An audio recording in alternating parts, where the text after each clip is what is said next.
Hello, I'm Lujana Rafai and today I'm going to talk about one of the SDGs, which is climate action. The United Nations Sustainable Development Goals SDGs number 13 is climate action. These SDGs are designed to provide a blueprint for peace and prosperity for the people on the planet, with 17 goals decided in 2015.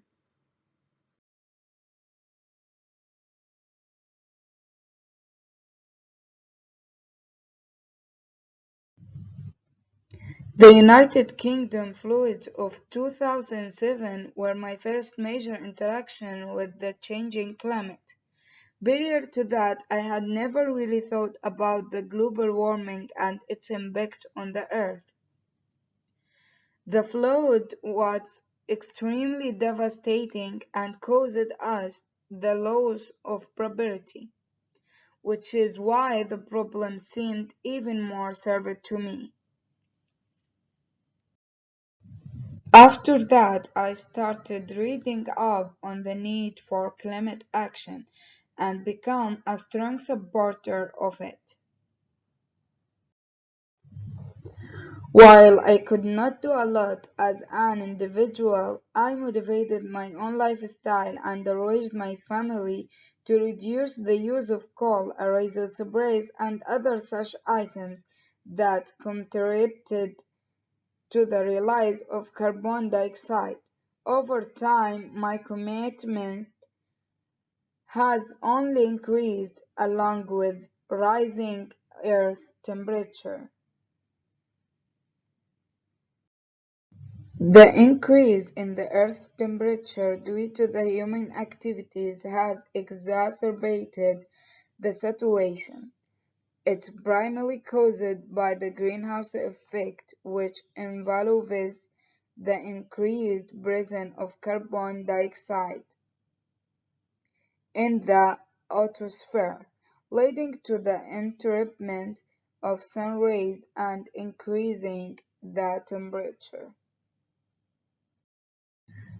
This heightened temperature leads to global warming, which causes a plethora of issues like floods, droughts, cyclones, increased health risk, and disruption in the provision of basic health and educational service. There are several ways through which the countries have started taking action against this, which include signing treaties and protocols. 3. Plantation, cutting back on the use of fossil fuels for energy production, and increasing awareness among the people. The United Nations has certain targets for climate action, which include strengthening and resilience adaptive capacity, integrate climate change in national policies, improving additional awareness, jointly mobilizing $100 billion by developed countries for mitigation action, and promoting mechanisms for increasing the capacity for climate change-related planning.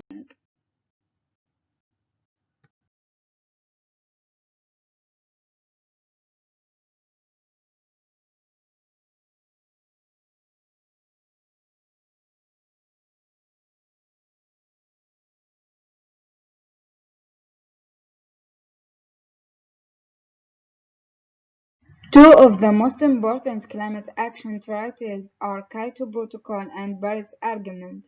The protocol has 192 parties to it, and it was signed in 1997, but it came into effect in 2005. It limits the signatories in their greenhouse emissions, but most importantly, and differentiates between the more responsible and less responsible countries.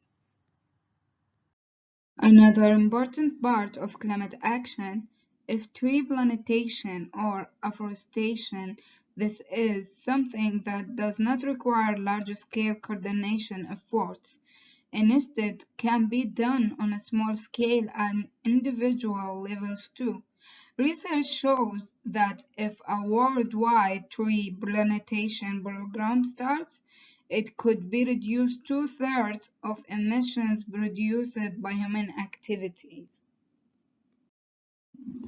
While many countries are engaged in this activity separately, the Bond Challenge was specifically designed to and backed by 48 countries, aiming at the restoration of 350 million hectares by 2030. However, a lot of these signatories did not take it seriously, which is why the tree plantation is less than the target. At the end, climate action cannot be successful without giving awareness to the people. Education is the key to making people responsible and careful of their daily activities.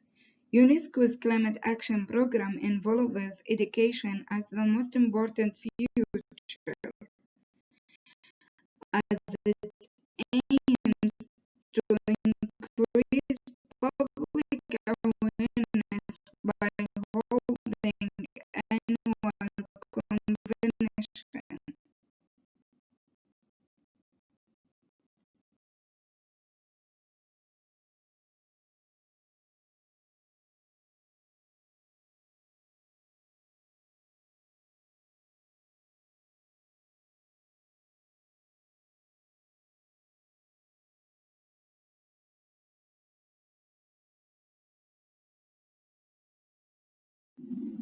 Moreover, government-backed advertisement can also play a significant role in letting people know about the product, which lead to chlorofluorocarbon emissions, so they could stop using them.